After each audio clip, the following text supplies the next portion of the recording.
Qui connaît mon histoire? Qui connaît l'histoire de Vic Béreton? J'avais 16 ans.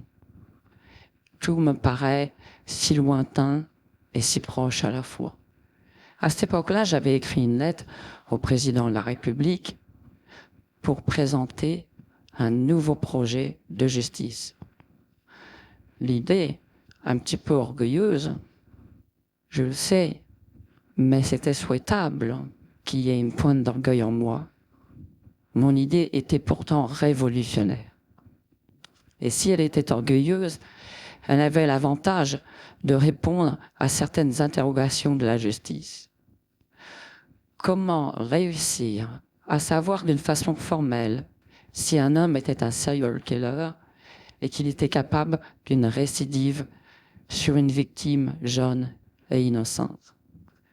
Et cette victime, jeune et innocente, c'était moi, Vic Béreton, et je me proposais de me jeter en pâture entre les dents d'un terrifiant serpent.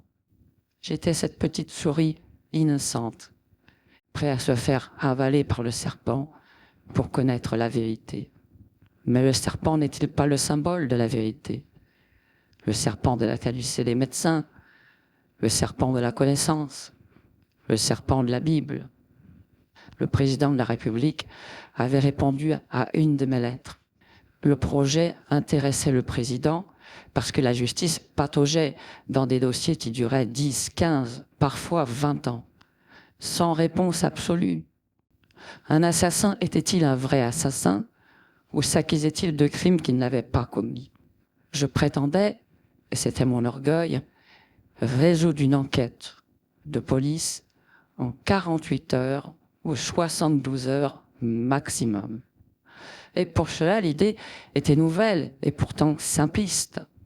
Devenir un appât immédiat pour un serial killer qui sortait de prison dans une conditionnelle totalement arrangée, pris au piège, ce serpent de divers micros, d'une voiture de police, d'une équipe, du GIGN et de Alexia, une femme qui allait me seconder.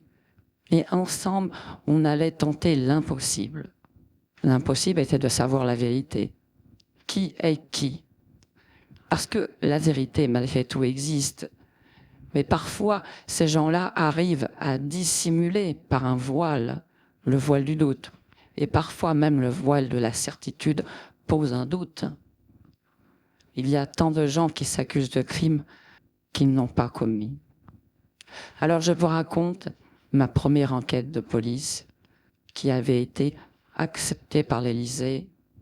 Et je me souviens de cela comme si c'était hier. Je me souviens avoir poussé une porte, la porte de Monsieur Clément. Et je me souviens de tout. Une voix rassurante dans un bureau froid d'apparence, mais chaud. Quelques photos de famille, une ambiance rustique. Pendant quelques minutes, je me croyais en pleine ville de Marseille. Mais c'était plutôt la ville de Paris. Oui, ma première enquête se situait à Paris, pas très loin de chez moi, justement.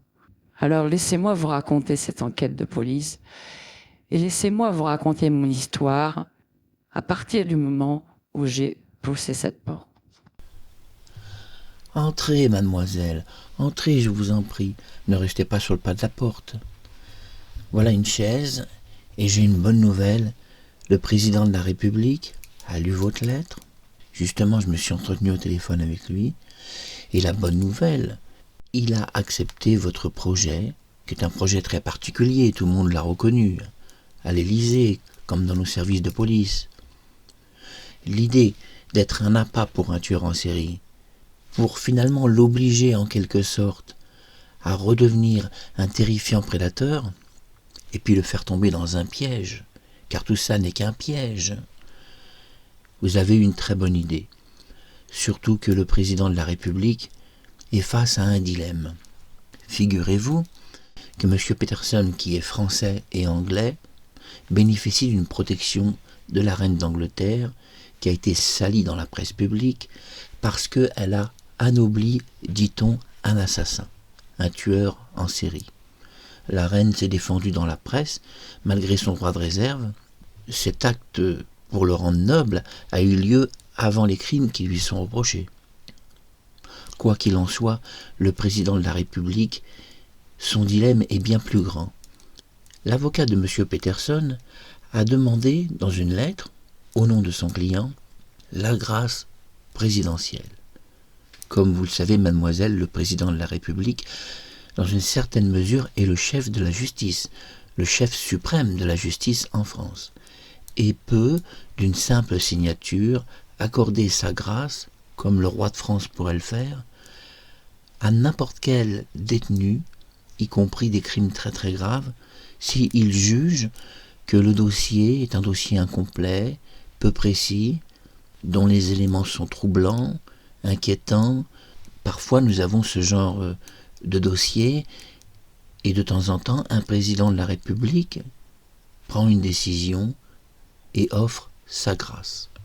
Et justement, le président de la République a été fort intéressé par votre lettre, la lettre que vous lui avez envoyée. Vous vous proposez un tout nouveau projet. Ce projet est vraiment révolutionnaire et inédit dans la justice française. Servir d'appât, puisque ce projet est défini dans cette lettre, mais je préfère vous entendre, mademoiselle, sur ce projet. Toute une équipe travaillera avec vous, et le président qui est justement en ligne, et qui vous écoute, et qui n'interviendra pas, m'a-t-il dit, il raccrochera ou pas face à votre projet. Alors c'est à vous de faire en sorte que tout soit le plus clair possible. Je vous écoute, mademoiselle. Quelle est la nature profonde de votre projet? Développez-le. Nous vous écoutons. Mon projet est fort simple. J'ai le sentiment que la justice prend du retard, que les dossiers sont de plus en plus longs. Certaines affaires de justice durent 10 ans, parfois 20 ans.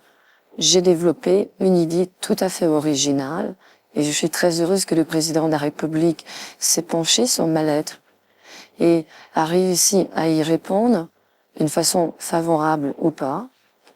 Mais mon idée générale est de jouer la petite fille idiote, perdue dans Paris ou dans une autre ville, si le repris de justice ou le récidiviste qui est libéré de prison se trouve. L'idée est de le piéger. Si cet homme est un prédateur et qu'il a déjà tué des personnes, donc il recommencera forcément à un moment donné, à moins qu'il soit complètement guéri et qu'il soit rétabli pour la société. Mais dans le cas où il ne serait pas complètement guéri, et dans le cas où il serait un réel prédateur, je décide de servir d'appât, telle la petite souris face au serpent. L'idée, jouer la parfaite petite idiote perdue, qui est seule, sans ses parents, sans papier, sans argent, et dont personne autour d'elle n'est capable de lui venir en aide. Bien sûr, toutes les personnes autour de moi sont des policiers déguisés et jouent un certain rôle, celui de ne pas me soutenir, de ne pas m'aider à trouver le nom d'une rue.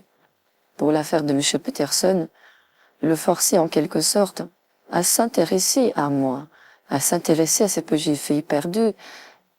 Et d'ailleurs, j'attends de sa part une proposition, celle justement de m'aider, de m'emporter, de m'emmener. En principe, je dis bien en principe, un vrai prédateur qui a réellement commis des crimes devrait être tenté par une situation facile, d'une proie facile, d'une jeune fille naïve et idiote, n'ayant pas peur des mots. Entre naïveté et idiotie, c'est pas tout à fait pareil. Qu'il ait le sentiment, ce prédateur, qu'il va manger la petite souris d'une façon très rapide et simple. Je me doute que mon projet est tout à fait réalisable, mais que dans le nombre de personnes qui seront confrontées à cette expérience, parce que c'est une expérience, certains seront innocents. Il y a sans doute dans la police des personnes qui ont été interpellées, jugées, condamnées, et qui sont parfaitement innocents. Cela existe. Il y a eu tant d'affaires dans le passé qui le prouvent. Ainsi, le président, vous me dites qu'il est face à un dilemme d'une grâce présidentielle. Moi, je vous réponds, je suis face au dilemme de mon projet expérimental, l'expérimentation suprême. De voir en temps réel si cet homme est un prédateur, mais il sera totalement pris au piège des micros que j'ai sur moi. Et aussi pris au piège des mouchards qui sont dans ses vêtements, puisque quand il est arrivé en prison, il a retiré ses vêtements. Et qu'en sortant de prison, on lui redonne ses vêtements. Mais on lui redonne avec un petit mouchard intégré. Et puis sa voiture est piégée. Micro, mouchard, nous pouvons le suivre partout. J'ai une équipe professionnelle qui est derrière et qui suit tous mes ordres, car cette équipe est sous ma direction, est complètement ordonnée. Alexia, et puis 4 membres du GIGN sont là pour intervenir en cas de coup dur. Imaginons un cas dramatique, un homme qui me menace avec une arme à feu. Mais en principe, nous savons que les gens qui sortent n'ont pas d'arme à feu. Et donc, le seul danger qu'il y a, c'est que M. Peterson prenne une corde et m'étrangle dans une forêt. Mais le but de cette expérimentation est qu'il se retrouve seul avec moi, que ce soit dans une forêt, dans une maison abandonnée, peu importe le lieu. Le but suprême est de voir si dans un lieu isolé, avec une petite fille perdue dans la nature, il commettra de nouveau un meurtre. Peut-être va-t-il faire d'ailleurs d'étranges confidences. Toute expérience est là, et puis surtout mon expérience va aider le président de la République, puisque dans quelques jours, il va offrir sa grâce présidentielle ou pas, et autant qu'il ait un dossier un peu plus complet qu'un dossier douteux. Parce que vous me dites que le président peut accorder sa grâce, je suis d'accord avec vous, mais peut-il le faire sur un dossier un peu douteux, un peu gênant? Si le président offre sa signature sur un document et offre la liberté, il doit être en quelque sorte sûr que la personne à qui il offre sa grâce ne recommettra jamais de meurtre. Parce que malgré tout, il serait sali dans la presse s'il accordait une grâce à un homme qui est un vrai prédateur et capable de recommencer à tout moment sa prédation. Oui, c'est une expérience surtout, mon projet. Et donc, j'accepte cette première enquête de M. Peterson pour donner au président les premiers éléments. Et j'espère que cette expérience pourra être projetée au-delà d'une enquête. Et justement, on m'a dit qu'il existe un tueur en série que vous n'arrivez pas à arrêter. Une sorte d'ennemi suprême de la police de Paris, insaisissable. J'aimerais qu'on me confie cette enquête. Je pense que j'ai mes preuves à faire avant. Et surtout, apporter à l'Élysée et au président de la République des résultats de succès. Mon projet, il est là, très très simple.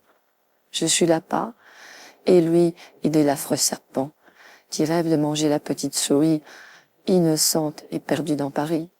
Mademoiselle, j'ai une très bonne nouvelle. Vous venez comme moi d'entendre le président de la République raccrocher son téléphone. Eh bien, dans le langage de la police, ça n'a pas la même signification que quelqu'un qui refuserait votre enquête. Le fait que le président raccroche est un bon signe. Il vous confie cette première enquête. Et dans une certaine mesure, si vous parvenez à le sortir de ce dilemme, dans cette première signature importante de sa grâce présidentielle, doit-il l'accorder ou pas à M. Peterson? Si jamais il y a succès dans votre entreprise, le président vous confiera un deuxième dossier. Il est midi, à 13h30, vous devez vous trouver devant un arrêt de bus. C'est là que M. Peterson prendra son itinéraire. Il a un ticket de bus, doit suivre un itinéraire et établir un pointage auprès de son psychiatre, qui travaille avec la police. Il ne peut pas faire autrement que de prendre cette ligne de bus. D'ailleurs, je précise que c'est une ligne de bus totalement inventée pour la circonstance, que le chauffeur de bus est un membre de nos services et que tous les passagers du bus, je dis bien tous les passagers, même la femme avec sa poussette et son enfant, puisque vous allez prendre vous aussi ce bus, Vic Béreton. Cette femme que vous pourrez voir sous vos yeux est également un agent de police. Je ne peux pas en dire autant de son enfant, que nous empruntons pour la bonne cause. Donc à aucun moment M. Peterson sera en mesure de comprendre, de deviner que tous les passagers du bus sont des policiers déguisés. Le chauffeur de bus est un membre de nos services. Il aura 15 minutes de retard. Vous avez donc 15 minutes à l'arrêt de bus pour faire votre petit numéro de la petite fille perdue dans Paris. 15 minutes, c'est pas beaucoup, ça passe très vite le temps. Vous avez des micros sur vous, ne les éteignez pas, vous avez un micro de sécurité très particulier, en plus avec une batterie supplémentaire en cas de problème, et vous avez un émetteur sur votre ceinture. Si vous appuyez sur cet émetteur, immédiatement le GIGN interviendra. Appuyez uniquement si votre vie est réellement menacée au point de la perdre.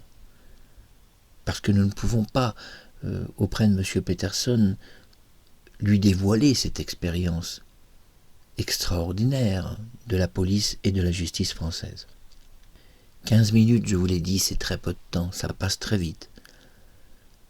Alors les équipes de police autour de l'arrêt de bus, notamment Alexia et ses complices, vont jouer la grande comédie. Elles ont répété pour ça, je vous rassure. Et quoi qu'il arrive, quelle que soit votre demande d'aide, tout vous sera refusé. Soit parce que le nom de la rue leur est inconnu, soit tout simplement parce qu'elle vous reproche finalement d'être seule, sans vos parents, et finalement de ne pas avoir de famille, de venir de l'étranger, de Belgique, et que vous êtes perdu, mais c'est un peu votre faute tout ça. L'important est que tout ça arrive aux oreilles de M. Peterson, qui sera pas très loin d'ailleurs, à quelques mètres, et qu'il ait le sentiment d'avoir une proie extrêmement facile, qu'il redevienne cet affreux serpent qui a tué 13 personnes tout de même, et qu'il cherche une 14e personne à son tableau de chasse. Mais il reste évidemment un problème, et s'il était innocent et qu'il n'avait jamais tué personne? Alors le micro qui est sur vous nous donnera d'importantes confidences. Mademoiselle, il est tard, il est plus de midi. Vous devez absolument être prêt pour 13h30. Soyez devant l'arrêt de bus. L'important est d'arriver à l'arrêt de bus avant lui, pour qu'il n'ait pas le sentiment que vous l'avez suivi. Et cela renforce l'idée du piège. Alors, bon courage pour votre première mission. Je me souviens de tout cela comme si c'était hier. C'est ce jour-là que je suis devenu, pour la police française, Vic Béreton. Et je dois vous dire, je suis devenu même très rapidement une légende de la police française. Mais dans cette première mission, j'ignorais à quel point le danger pouvait être grand pour une personne aussi jeune, à peine 16 ans, fragilisée, et à aucun moment, je dis bien à aucun moment, je n'ai su, je n'ai deviné ou compris que mes jours seraient en danger face à M. Peterson.